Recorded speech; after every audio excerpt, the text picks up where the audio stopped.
আসসালামু আলাইকুম ওয়া রাহমাতুল্লাহ। মেহেরবানি করে যাদের সামনে খালি জায়গা আছে একটু পূরণ করে বসলে বরকত হবে ইনশাআল্লাহ, বরকত হবে ইনশাআল্লাহ। আলহামদুলিল্লাহি ওয়া কাফা ওয়া সালামুন আলা ইবাদিহিল্লাযিনা ইসতাফা। আম্মা বা'দু ফাআউযু বিল্লাহি মিনাশ শাইতানির রাজীম। বিসমিল্লাহির রাহমানির রাহিম। কুল হুয়াল্লাহু আহাদ আল্লাহুস সামাদ লাম ইয়ালিদ ওয়া লাম ইউলাদ ওয়া লাম ইয়াকুল লাহু কুফুওয়ান আহাদ। বারাকাল্লাহু লানা ওয়া লাকুম ফিল কুরআনিল আযীম ওয়া নাফা'না ওয়া ইয়্যাকুম বিল আয়াতি ওয়া যিকরিল হাকীম। সাল্লাল্লাহু আলা সাইয়্যিদিনা ওয়া মাওলানা মুহাম্মদ ওয়া আলা আলিহি ওয়া আসহাবিহি ওয়া সাল্লাম। সাল্লাল্লাহু আলা সাইয়্যিদিনা ওয়া মাওলানা মুহাম্মদ ওয়া আলা আলিহি ওয়া আসহাবিহি ওয়া সাল্লাম। আস্তাগফিরুল্লাহ, ইন্নাল্লাহা গাফুরুর রাহিম। সুবহানাল্লাহি ওয়া বিহামদিহি সুবহানাল্লাহিল আযীম।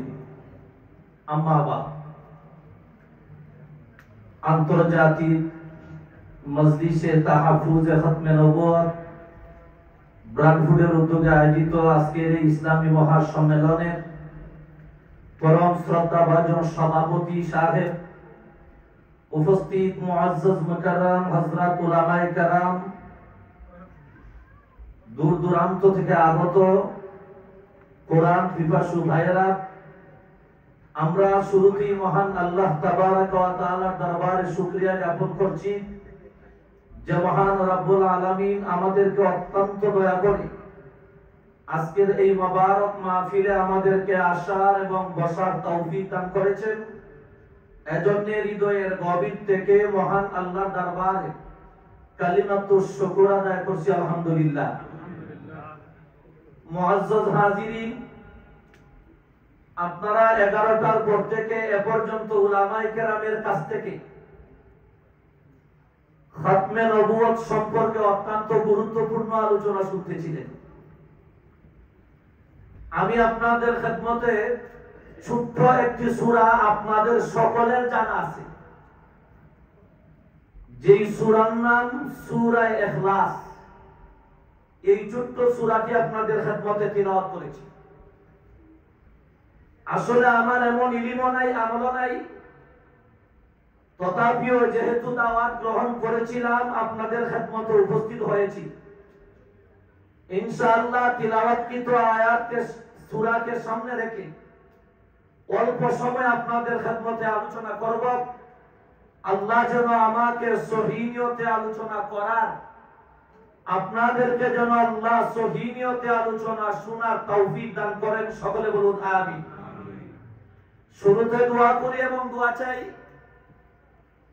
এই খতমে নবুয়ত সম্মেলন যাদের মাধ্যমে শুরু হয়েছিল, শুনেছি ইতিহাস, বিশেষ করে হযরতুল আল্লাহ নুরুল ইসলাম চট্টগ্রামী হুজুর রহমাতুল্লাহ আলাইহি থেকে নিয়ে এ পর্যন্ত যারা খেদমত করে করে পৃথিবী থেকে বিদায় নিয়েছেন, আল্লাহ পাক যেন সকলের কবরকে জান্নাতের টুকরা বানায় দেন। সকলে বলুন আমিন। বার আমার, আমি যে সূরা তিলাওয়াত করেছি এই সূরার নাম সূরা ইখলাস। তাফসীরি কোনো আলোচনায় আমি যাব না। 30 পারা কোরআনে আল্লাহ মৌলিক 3টা বিষয় নিয়ে আলোচনা করেছেন। মৌলিক কয়টা বিষয়? 3টা বিষয়। একটা বিষয় হলো আল্লাহর একত্ববাদের আলোচনা, তাওহীদের আলোচনা, আল্লাহর একত্ববাদের আলোচনা। হযরত আদম আলাইহিস সালাতু ওয়াস সালাম থেকে নিয়ে আয়া পর্যন্ত আমাদের নবী পর্যন্ত যত নবী এবং রাসূল পৃথিবীতে আগমন করেছেন, সমস্ত আম্বিয়া কেরামের দাওয়াত ছিল লা ইলাহা ইল্লাল্লাহ, লা ইলাহা ইল্লাল্লাহ। আর আন্দোলন ছিল শিরক বিরোধী আন্দোলন, শিরক করা যাবে না। দাওয়াত হলো লা ইলাহা ইল্লাল্লাহ, আল্লাহ ছাড়া কোনো মাবুদ নাই, আল্লাহ ছাড়া কোনো খালিক নাই, আল্লাহ ছাড়া কোনো রব নাই, আল্লাহ ছাড়া কোনো ইলাহ নাই, আমাদের একমাত্র মাবুদ হলেন আল্লাহ, একমাত্র মাবুদ।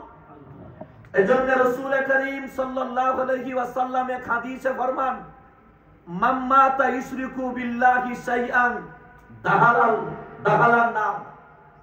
যে ব্যক্তি মুশরিক অবস্থা মারা যাবে তার শেষ ঠিকানা জাহান্নাম, তার শেষ ঠিকানা জাহান্নাম। ওয়া মান মাতা লা ইশরিকু বিল্লাহি শাইআন দাখালাল জান্নাহ। যারা শিরিক মুক্ত ঈমান নিয়ে পৃথিবী থেকে বিদায় নিবে আল্লাহ পাক তাদেরকে জান্নাতে প্রবেশ করাবে। এজন্য সমস্ত আম্বিয়া কেরামের দাওয়াত ছিল লা ইলাহা ইল্লাল্লাহ, লা ইলাহা ইল্লাল্লাহ। আন্দোলন ছিল আল্লাহর জাত অথবা সিফাতের সাথে কোন মাখলুককে শরীক করা যাবে না। আল্লাহ বলেন একক, আল্লাহর জাত অথবা সিফাতের সাথে কোন মাখলুককে শরীক করা যাবে না। এই বিষয়টি নিয়ে অল্পক্ষণ পরে কিছু কথা বলবো। কোরআনের 1 নম্বর আলোচ্য বিষয় মৌলিক আলোচনা, আল্লাহর একত্ববাদের আলোচনা। 2 নম্বর শানের সালাত, আমাদের নবী শেষ নবী। আলোচনা আপনারা শুনেছেন, আমি রিপ্লাই করব না। আমাদের নবী শ্রেষ্ঠ নবী, আমাদের নবী ইমামুল মুরসালিন, আমাদের নবী সাইয়্যিদুল মুরসালিন, আমাদের নবী জগৎ শ্রেষ্ঠ মহামানব, আমার নবী রাহমাতুল লিল আলামিন, আমার নবী হচ্ছেন শাফিউল মুসলিমিন, আমার নবী হচ্ছেন জগৎ শ্রেষ্ঠ মহামানব। কিয়ামতের মাঠে আমার নবী সুপারিশ ছাড়া হাসরের মাঠের বিচার ব্যবস্থা কায়েম হবে না। সেইভাবে আমার নবীকে মানতে হবে। না আমাদের নবীর পরে কেউ নবী আছে? নবী বলা যাবে না। গোলাম আহমদ কাদিয়ানীর নামের সাথে গোলাম আহমদ কাদিয়ানীকে বন্ড নবী বলা যাবে না, সে ডাইরেক্ট বন্ড। কথা বুঝেন নাই আপনারা? আপনারা কি বন্ড নবী বলবেন? নবী কোনদিন বন্ড হতে পারেন না, আর বন্ড শব্দের সাথে কোনদিন নবী সংযুক্ত হতে পারে না। সুতরাং গোলাম আহমদ কাদিয়ানী বন্ড নবীর দাবিদার, এই কথা বলা যাবে না। গোলাম আহমদ কাদিয়ানী বন্ড, গোলাম আহমদ কাদিয়ানী বন্ড। কথা বলে ঠিক কি না? তাহলে আমাদের নবী শেষ নবী, আমাদের নবী সর্বশ্রেষ্ঠ নবী, আমাদের নবী ইমামুল মুরসালিন, আমাদের নবী জগৎ শ্রেষ্ঠ মহামানব, আমাদের নবী শাফিউল মুসলিমিন, আমাদের নবী রাহমাতুল লিল আলামিন। নবী ইমামতি কবে করলেন? মেরাজের রজনীতে আল্লাহ পাক আমাদের নবীকে নিয়েছিলেন পবিত্র বাইতুল মুকাদ্দাসে। আপনারা আলোচনা শুনেছেন। এক আয়াত আল্লাহ বলেন, সুবহানাল্লাযী আসরা বিআবদিহি লাইলাম মিনাল মাসজিদিল হারামি ইলাল মাসজিদিল আকসাল্লাযী বারাকনা হাওলাহু লিনুরিয়াহু মিন আয়াতিনা। ওই পবিত্র সত্তা যিনি তার বান্দা মুহাম্মদকে বাইতুল্লাহ থেকে বাইতুল মুকাদ্দাস পর্যন্ত সয়র করালেন। তার অনেক ব্যাখ্যা আছে, ওই ব্যাখ্যাতে আমি যাব না। কেন করাইলেন? আল্লাহ নিজে বলেন, আল্লাযী বারাকনা হাওলাহু লিনুরিয়াহু মিন আয়াতিনা। যেই বাইতুল মুকাদ্দাস এরিয়া কেমন বরকতময় এরিয়া, কেমন কল্যাণময় এরিয়া, কেমন বরকতময় ভূমি, আমার পয়গম্বরকে আল্লাহ পাক দেখানোর জন্য সফর করালেন।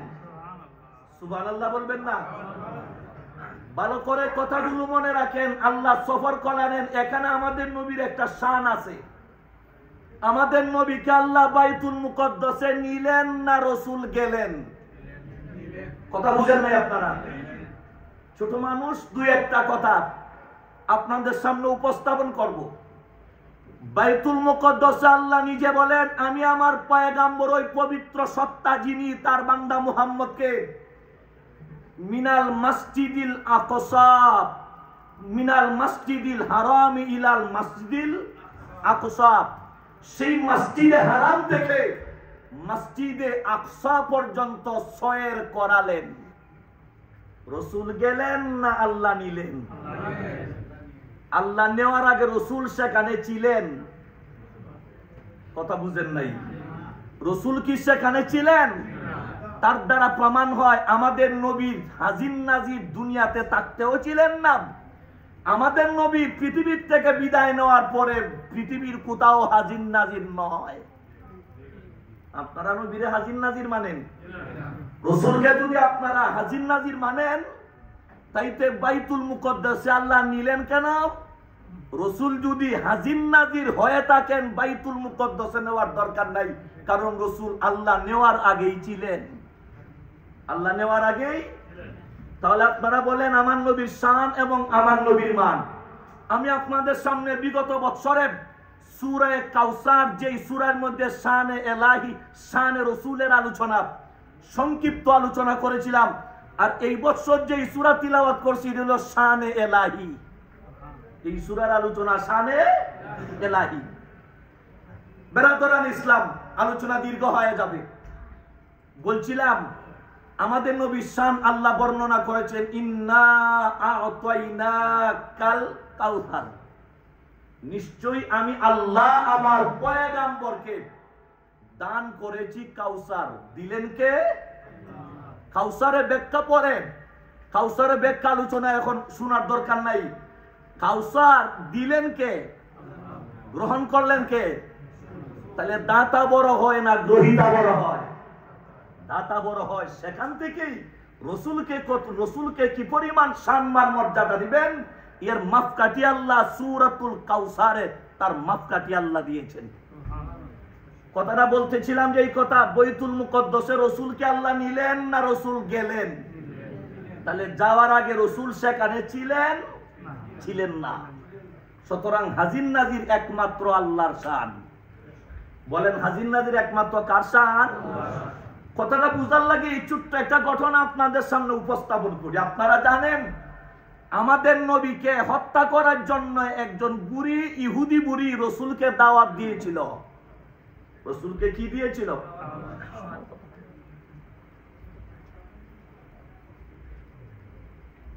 হায়াত শেষ।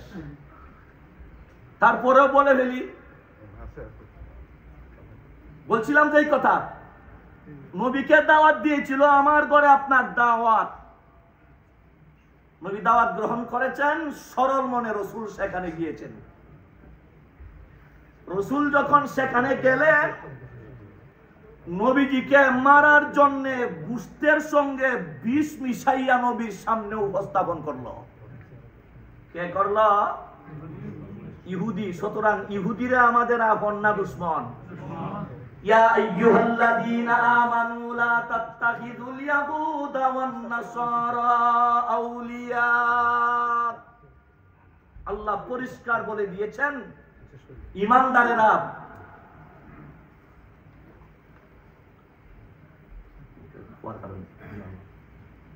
সামান্য হায়াত বাড়ছে,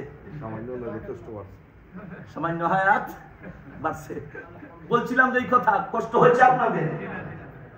আল্লাহ বলেন আমি আল্লাহ তোমাদেরকে নিষেধ করে দিলাম ইহুদি খ্রিস্টানদেরকে বন্ধুরূপে গ্রহণ করবা না।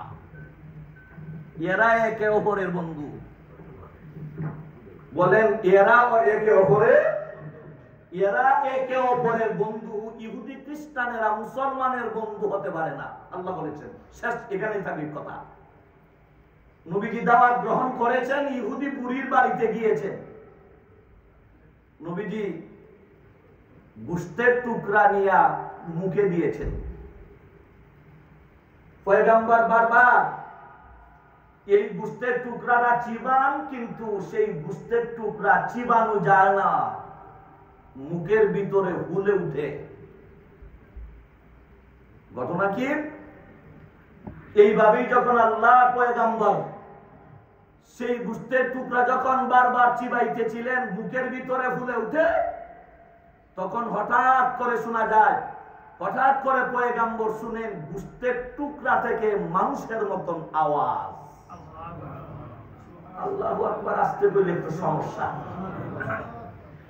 अल्लाह अल्लाह क्या मुबारक नाम है, अल्लाह अल्लाह क्या मुबारक नाम है, अल्लाह अल्लाह आशिकों का काम है, আল্লাহ নামটি দিলে মুখে লয় যদি কেউ একটিবার দুনিয়ার সব সামান হতে অনেক বেশি মূল্য তার। সুবহানাল্লাহ। আমার ভাইরা, ক্ষমতা কার? আর আসতে বলেন, ক্ষমতা কার? ক্ষমতা হইল একমাত্র আমার আল্লাহ। ক্ষমতা কার? এই জন্য কবি বলেন, কাদিরা কুদরত দারি হচ্ছে খাহিয়া কুনি, কাদিরা কুদরত দারি হচ্ছে খাহিয়া কুনি, মুর্দারা তু জানে বসি জিন্দারা বেজা কুনি, বেপেদর ফরজ জন্দে ফায়দা উকুনাদ, বেপেদর ফরজ জন্দে ফায়দা উকুনাদ, সিফলেরা দর মেহদে গুয়া উকুনাদ। সমস্ত ক্ষমতার অধিকারী একমাত্র আমার আল্লাহ। সমস্ত ক্ষমতার অধিকারী একমাত্র আমার আল্লাহ। ওই দিকে আমি আর যাচ্ছি না। গোশতের টুকরা থেকে মানুষের মতন আওয়াজ ভেসে উঠেছে। সুবহানাল্লাহ বললেন। আল্লাহ পয়গম্বর লক্ষ্য করে শুনেন, গোশতের টুকরা আওয়াজ দিয়ে বলেন, ইয়া রাসূলুল্লাহ, ইয়া হাবিবাল্লাহ, আপনি আমাকে আর চিবাইবেন না। ওই ইহুদি বুড়ি আপনাকে মারার জন্য আমার মধ্যে বিষ মিশা দিছে। নাউজুবিল্লাহ বলেন না। বিষ মিশা দিছে, আপনি আমাকে আর চিবাবেন না। বেরাদরান ইসলাম, শিক্ষণীয় শিখতে হবে। জানলাম কি, রসুল যদি হাজির নাজির হতেন তাহলে বুড়ি যখন বিষ মিশায় রসুল নিজে ওই দেখতেন। আপনার মুমে নাকি বলেন, রসুল যদি হাজির নাজির হতেন, ইহুদি বুড়ি যখন গোশতের মধ্যে বিষ মিশায় রসুলকে মারার জন্য, তখন রসুল নিজে ওই দেখতেন। এর দ্বারা প্রমাণ হয় রসুল হাজির নাজির। দুই নাম্বার, রসুল যদি আলিমুল গায়ব হতেন তাহলে না দেখলেও রসুল আগে ওই জানতেন। তার দ্বারা প্রমাণ হয় রসুল আলিমুল গায়ব নয়। সুতরাং রসুলকে কিভাবে মানতে হবে, মানার একটা মাপকাঠি। আলিমুল গায়ব আল্লাহর শান, আল্লাহর গুণ। হাজির নাজির আল্লাহর শান, আল্লাহর গুণ। দুনিয়ার কোন মাখলুক সর্বত্র হাজির নাজির হতে পারে না। দুনিয়ার কোন মাখলুক আলিমুল গায়ব হতে পারে না। আমার ভাইরা আসেন, পরবর্তী আলোচক চলে এসেছেন, ইনশাআল্লাহ গুরুত্বপূর্ণ আলোচনা করবেন। আমি বলছিলাম যে কথা, আল্লাহ পাক রব্বুল আলামিন আমাদের নবীকে বাইতুল্লাহ থেকে বাইতুল মুকাদ্দাসে নিলেন। এখন আপনারা বলেন, রসুল গেলেন না আল্লাহ নিলেন? নেওয়ার আগে রসুল সেখানে ছিলেন? সেখানে ছিলেন না। এটা হইল শানের সালত। রসুলকে কেমন করে মানবা, রসুলকে কেমন করে গ্রহণ করবা, সেই মাপকাঠি আল্লাহ কোরআনে দিয়েছেন। বলতেছিলাম যে কথা, আল্লাহ পয়গম্বর বাইতুল মুকদ্দাসে চলে গেলেন। ঐতিহাসিকগণ লেখেন, বুরাকটা এক জায়গায় বাধা হইল, বুরাককে এক জায়গায় বাধা হইল। ফাআযানা মুআজ্জিন, ঐতিহাসিকগণ লিখেছেন, একজন মুয়াজ্জিন আযান দিয়েছেন। একজন মুয়াজ্জিন আযান দিয়েছেন। ফাআযানা মুআজ্জিন, একজন মুয়াজ্জিন আযান দিয়েছেন। আল্লাহর পয়গম্বর বাইতুল মুকদ্দাসের ভিতরে ঢুকছেন। আল্লাহ পাক এখানে সমস্ত আম্বিয়া কেরামকে আল্লাহ পাক এখানে একত্রিত করেছেন। সমস্ত আম্বিয়া কেরামকে আল্লাহ পাক এখানে সমবেত করেছেন। কেন করেছেন শুনেন। আল্লাহর পয়গম্বর যখন মসজিদের ভিতরে ঢুকছেন, সমস্ত আম্বিয়া কেরাম সারিবদ্ধ হয়ে দাঁড়াইছেন নামাজ পড়ার জন্য। কি পড়ার জন্য? আজকের ইমাম কে হবে? এটাই হলো কথা। আজকের ইমাম কে হবে? সিরতে মুস্তাফায় লেখেন, হযরতে জিবরিল আলাইহিস সালাতু ওয়াস সালাম আমার নবীর হাতে ধরে বলেন, ইয়া রাসূলুল্লাহ, সামনে বাড়েন। সুবহানাল্লাহ বলবেন না? আমাদের নবী ইমামুল মুরসালিন। বলেন, আমাদের নবী। আমার আগের আলোচক খতিবে বাঙ্গাল এবং এর আগেও যারা আলোচনা করেছেন সবাই তো বলেছেন আমাদের নবী সমস্ত মাখলুকের নবী, শুধু আদমের নবী না, আসমানেরও নবী, জমিনেরও নবী, পাহাড়েরও নবী, কীট পতঙ্গেরও নবী, ঘাসেরও নবী, মাছেরও নবী। সুবহানাল্লাহ বলেন না? আমাদের নবীর নবুয়তির কোনো সীমা নাই। আমার আল্লাহর মালিকানার যেমন কোনো সীমা নাই। বলে আল্লাহ সৌদি আরবের, বাংলাদেশের না। কথা বুঝেন নাই? আল্লাহ কি সৌদি আরবের না রাব্বুল আলামিন? কথা বুঝতে পারছেন না আপনারা? বলেন আল্লাহ কি সৌদি আরবের, ইউরোপের, ইউকের, এশিয়া মহাদেশের, আরব কান্ট্রি না গোটা পৃথিবী? গোটা পৃথিবীর বললেও হয় না, তিনি বলেন রাব্বুল আলামিন। সুবহানাল্লাহ বলেন না? তাইলে আল্লাহ যদি রাব্বুল আলামিন হলেন, আমার নবী হলেন রাহমাতুল লিল আলামিন। সুবহানাল্লাহ বলবেন না? ওয়া মা আরসালনাকা ইল্লা রাহমাতাল লিল আলামিন। আমার পয়গম্বর আসমানের নবী, জমিনের নবী, সমস্ত মাখলুকের নবী। প্রমাণ হয়েছে ঐতিহাসিক মেরাজের ঘটনা থেকে। ওইদিকে আর বিস্তারিত বলা যাবে না। জিব্রাইল বলেন ইয়া রাসূলুল্লাহ সামনে বাড়েন। সুবহানাল্লাহ বলেন? কে লাগি সামনে বাড়বা? আরে দুজুরে কম না। ইমামতি আমাদের নবীর আগমন পরে, সৃষ্টির আগে। নবীর আগমন পরে, সৃষ্টি হইল আগে। সমস্ত আম্বিয়া কেরাম পৃথিবীর থেকে চলে গিয়েছেন। আল্লাহ পাক আমাদের নবীকে সর্বশ্রেষ্ঠ নবী, শেষ নবী, সর্বশেষ পৃথিবীতে প্রেরণ করেছেন। ইমামতি করলেন কোন সময়? মেরাজের রজনীতে। আল্লাহ পাক ইমামতি করাইয়া প্রমাণ করে দিলে আমার নবী সাধারণ নবী না, আমার নবী সমস্ত নবীদের ইমাম। আর দুজুরা কাম সুবহানাল্লাহ। জিব্রাইল বলেন ইয়া রাসূলুল্লাহ একটু সামনে বাড়েন। জিব্রাইল বলেন ইয়া রাসূলুল্লাহ এতদিন পর্যন্ত শুধু আপনাকে ইমামুল মুরসালিন বলা হতো, আপনি কবে ইমামতি করলেন? নবী গো সামনে বাড়েন, ইমামতি করেন। আজকে প্রমাণ হয়ে গেল আপনার সমস্ত নবীদের ইমাম। আজ থেকে প্রমাণ হয়ে গেছে। একবার আরে মানছে এমপি ডাকে, মানছে জিজ্ঞাসা দোস্ত আপনি কি এমপি দাঁড়াইছেন? মাফ চাই, নিয়ত করছিলাম। আচ্ছা নিয়ত করলে কি এমপি হওয়া যায়? আচ্ছা যদি একবার দাঁড়ায় ফেল মারলেও মানছে মাঝে মধ্যে এমপি হয়। এক জায়গায় গেলাম বয়ান করতে, তো দিকে আমাকে বলতেছে হুজুর আমাদের ইউনিয়নের 2 জন চেয়ারম্যান আসছেন, 2 জন চেয়ারম্যান আপনার বয়ানের আগে বক্তব্য দিবেন। আমি বললাম চেয়ারম্যান তো একসঙ্গে 2 জন হয় না, একজন হয়। কই একজন ফেল মাইরা আর একজন পাস কইরা। একজন কি ফেল মাইরা চেয়ারম্যান আর একজন পাস কইরা চেয়ারম্যান। কিন্তু বড় যদি নির্বাচনে দাঁড়াই না তাকে আপনি চেয়ারম্যান বলবেন। তা আমাদের নবী ইমামুল মুরসালিন কবে ইমামতি করছেন? মেরাজের রজনীতে আল্লাহ পাক আমার নবীর মাধ্যমে ইমামতি করা সমস্ত আম্বিয়া কেরাম আমার নবীর পিছনে ইমামতি করছেন। সেদিন থেকে প্রমাণ হয়ে গেল আমার নবী হলেন ইমামুল মুরসালিন, আমার নবী হলেন সমস্ত নবীদের ইমাম। আমাদের নবী সমস্ত নবীদের ইমাম। শানে রিসালাত আমাদের নবীর সম্মান মর্যাদা আল্লাহর দুনিয়ার সমস্ত মাখলুকের উপরে আল্লাহ, আর একটু জোরে কর না, আল্লাহ নিচে সমস্ত মাখলুকের উপরে আল্লাহ। সুতরাং শানে রিসালাতের আলোচনা আল্লাহ পাক 30 পারা কোরআনের বিভিন্ন আয়াতে আল্লাহ করেছেন। 3 নম্বর মৌলিক আলোচ্য বিষয় কিয়ামতের আলোচনা।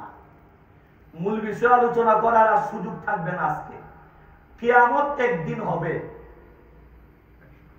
কোন দিন জানা নাই। এটা আল্লাহ লুকা রাখছেন। কেন রাখছেন তারও রহস্য আছে। আল্লাহ যদি কিয়ামতের তারিখটা জানা দিতেন, মনে করেন কিয়ামত 2041 সনে, কত সনে? তো কিছু মানুষ মনে মনে তো এখন নামাজ টামাজ পড়ার দরকার নাই। 2041 সনের জুন মাসের 30 তারিখ যদি কিয়ামত হয়, আমি 2041 সনের জানুয়ারি 1ম তারিখ থেকে তাবলীগে চলে যাইব, কিয়ামত আইয়া মানে তাবলীগ হইব। কথা বলে ঠিক না? তাহলে কিছু মানুষ হয়ে যত অলসতা দূর করার জন্য আল্লাহ কিয়ামতের তারিখ আল্লাহ জানান নাই। কিছু মানুষ আবার হয়ে যেত বিভু, আহা কিয়ামত চলে আসছে, আর বেশি দিন বাকি না, এই কিয়ামতের চিন্তা কইরা নারী বাড়ি গাড়ি ঘর সংসার যা আছে সব বাদ দিত। এক দল তো বেপরোয়া, আর আরেক দল হয়ে যেত সন্ন্যাসী। আমাদের দেশের ভাষায় বলে সন্ন্যাসী মানে সব কিছু ছাইরা একবারে জঙ্গলবাসী হয়ে যেত কিয়ামতের চিন্তায়। আল্লাহ কিয়ামতের তারিখ জানাইছেন না, যাতে প্রত্যেকটা মানুষ প্রতিদিন প্রতিটা মুহূর্তে কিয়ামতের জন্য তৈরি থাকে। সুবহানাল্লাহ বলেন না? আমার বাইরে আসেন, সেই কিয়ামত একদিন হবে, আপনাদের বিশ্বাস আসেনি? বেঈমান কাফেররা বিশ্বাস করত না কিয়ামত সম্পর্কে। আল্লাহ রাসূলকে একদিন প্রশ্ন করলো, মুহাম্মদ আমরা জানতে চাই, আমাদের বাপ দাদা আজ থেকে 8000 বছর আগে 6000 বছর আগে এই পৃথিবী থেকে বিদায় নিয়ে চলে গেছে, ওদের হাড্ডি গোশত কিছুই নাই, সব মাটি খেয়ে ফেলছে, আল্লাহ কি এদেরকে জীবিত করতে পারবেন? আমরা কি করব? আরো জোরে কোন আল্লাহ পারবেন? আল্লাহ সূরাতুল ওয়াকিয়ায় আল্লাহ জবাব দেন, কুল ইন্নাল আউয়ালিনা ওয়াল আখিরিন। পয়গম্বর আপনি তাদেরকে বলে দিন, আদম আলাইহিস সালাম থেকে নিয়ে তা কিয়ামত পর্যন্ত যত মানুষ পৃথিবীতে আসবে, নির্ধারিত টাইমে নির্ধারিত সময়ে আমি আল্লাহ সবাইকে একত্রিত করে আমি আল্লাহ প্রত্যেকের জীবনের হিসাব গ্রহণ করব। সেই কিয়ামতের চিন্তা আমাদের অন্তরে আছে। দোস্ত, কিয়ামত একদিন সংগঠিত হবে, তাতে কি আপনাদের সন্দেহ আছে? এই জন্য কিয়ামতের প্রস্তুতি গ্রহণ করা দরকার। মানুষ কিয়ামত মানত না, মানুষ কিয়ামতকে অস্বীকার করত, কিয়ামতকে নিয়ে মানুষ বিদ্রুপ করত, বিভিন্ন ধরনের কথাবার্তা বলতো। এই জন্য আল্লাহ পাক পবিত্র কালামের বিভিন্ন আয়াতে আল্লাহ কিয়ামতের আলোচনা আল্লাহ করেছেন। আর আমরাও মক্তব জীবনে ঈমানের ফাউন্ডেশন শিক্ষা গ্রহণ করেছি। আমানতু বিল্লাহি ওয়া মালাইকাতিহি ওয়া কুতুবিহি ওয়া রুসুলিহি ওয়াল ইয়াউমিল আখির। আর হুজুরে কন্যা, বর্তমান মক্তব শিক্ষা দুর্বল হয়ে গেছে। আমাদের বাংলাদেশেও বর্তমানে মক্তব শিক্ষা গুরুত্ব দেওয়া হচ্ছে না, অথচ সত্যিতে ঈমানের ফাউন্ডেশন, ইসলামের ফাউন্ডেশন শিক্ষা দেওয়া হয় নুরানি মক্তবে, সকালের মক্তবে। লাগি মক্তব শিক্ষারে জিন্দা করা দরকার।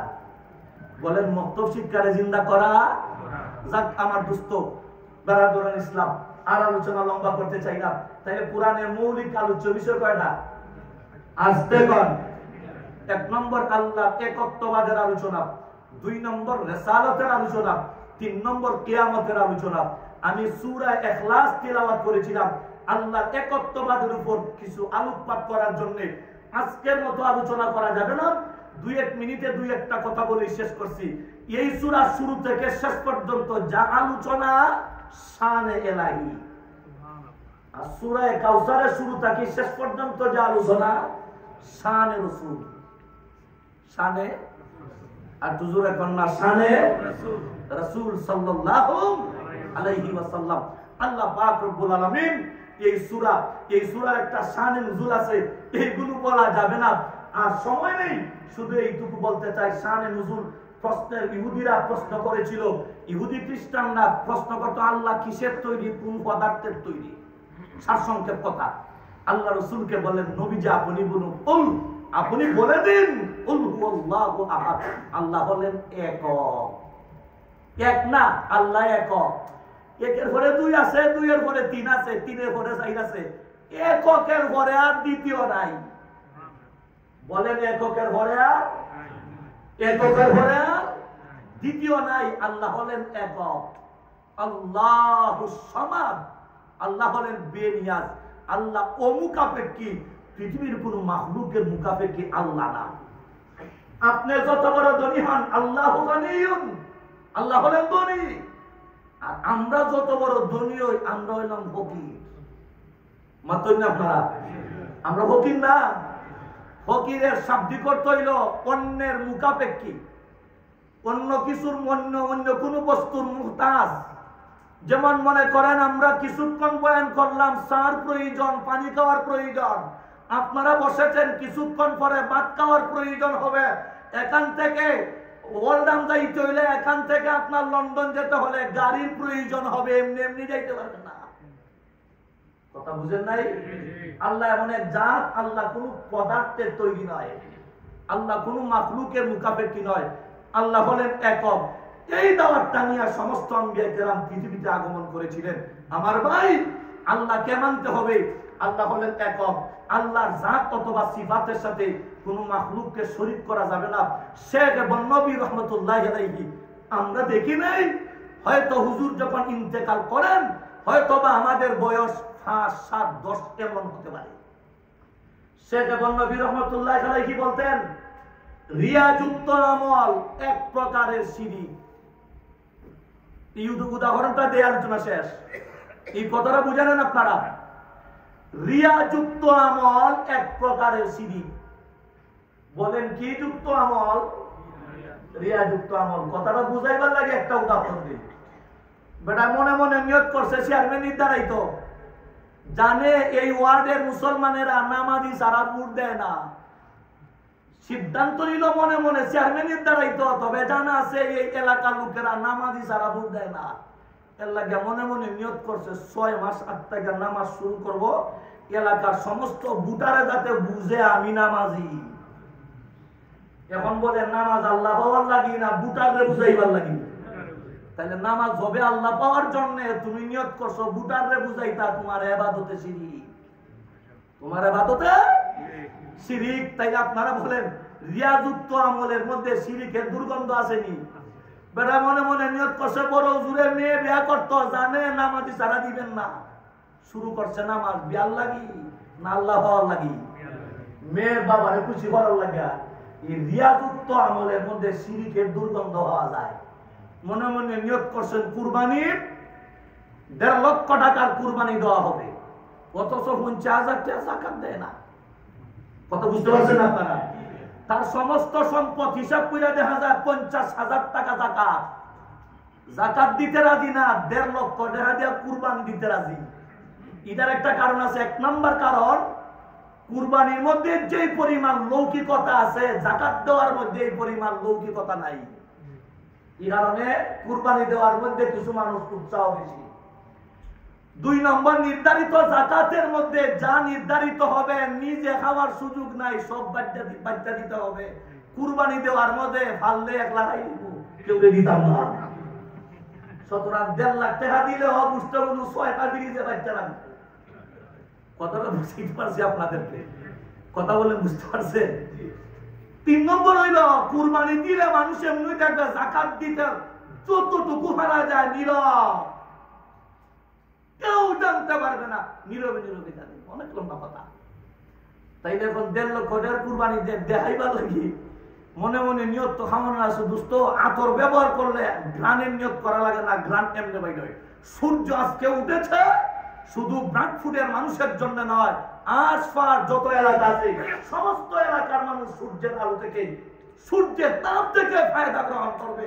সূর্য উঠলে আলুর নিয়ত করা লাগে না, আতর ব্যবহার করলে ঘ্রাণের নিয়ত করা লাগে না, কুরবানি দিলে গোশত খাওয়ার নিয়ত করা লাগে না, এমনি যাইবা। যে জিনিস খাইতে গিয়ে আর খাইতে গিয়ে নিয়ত করা লাগে না, ইদার উল্টা নিয়ত কইরা ইদারে নষ্ট করার দরকারটা কি?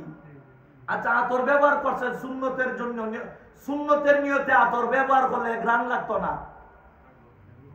আমরা গুমো রাখি। সুন্নতের নিয়তে আতর ব্যবহার করলে ঘ্রাণ লাগবে না? না লাগবো? ঘ্রাণ লাগবো। মাথায় টুপি দিলেন, গায়ে পাঞ্জাবি পরলেন, চেহারায় দাড়ি রাখলেন, 5 ওয়াক্ত নামাজ পড়লেন, মানুষ এমনি আল্লাহওয়ালা বলবে। আল্লাহওয়ালা বলত নিয়ত করা লাগবে না। কুরবানি দিলেন আল্লাহ পাওয়ার জন্য, কুরবানির রক্তের ফুটা জমিনে পড়ার আগে আল্লাহ পাক আপনার আমল নামায় কুরবানির সরকার করবে। সুতরাং নিয়ত করার দরকার নাই, বুঝতে এমনি দিবা। বারাদরের ইসলাম, শেষ কথা আমাদের আমলের মধ্যে লৌকিকতা থাকলে এটাও এক প্রকারের শিরক। বলেন এটা এক প্রকারে। সুতরাং আল্লাহ হইলেন একক, আমার চাওয়া, আমার পাওয়া, আমার যা আছে সব কিছু একমাত্র হবে কার জন্য? আলোচনা আর লম্বা করার সুযোগ নাই। হযরত আপনাদের এখানে বসা আছেন, হায়াত কমেছিল, একটু যখন সুযোগ হয়ে গেছে আল্লাহ পাক দিছে, এই জন্য দুই একটা কথা বললাম। এই জন্য আমার ঈমান হবে শিরক মুক্ত, আমার আমল হবে রিয়া মুক্ত।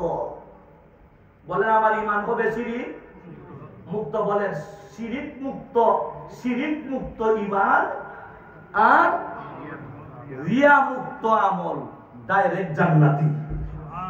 আর তো জোরে বলুন সুবহানাল্লাহ। আজকের মতো আলোচনা এখানেই সমাপ্তি করলাম। পরিশেষে আন্তর্জাতিক মজলিসে তাহাফুজ খতমে নবুয়ত ব্রাডফোর্ডের সম্মানিত দায়িত্বশীল বৃন্দ, সম্মানিত সদস্য বৃন্দ, সম্মানিত শ্রোতা মণ্ডলী, আপনাদের সবাইকে আন্তরিক মোবারকবাদ জানিয়ে আমি আমার আলোচনা আজকের মতো এখানেই শেষ করলাম। আল্লাহ পাক যেন আপনাদের আশা, আপনাদের উঠা, আপনাদের বসা কিয়ামতের মাঠে নাজাতের উসিলা বানায় দেন সকলে বলি আমিন। ওয়া আখিরু দাওয়ানা আনিল হামদুলিল্লাহি রাব্বিল আলামিন। দোয়া চাই, দোয়া করব ইনশাআল্লাহ। জাযাকুমুল্লাহ খায়র। সম্মানিত উপস্থিতি, আপনারা দীর্ঘক্ষণ যাবৎ ধৈর্য সহকারে হযরত উলামায়ে কেরামের কাছ থেকে গুরুত্বপূর্ণ বক্তব্য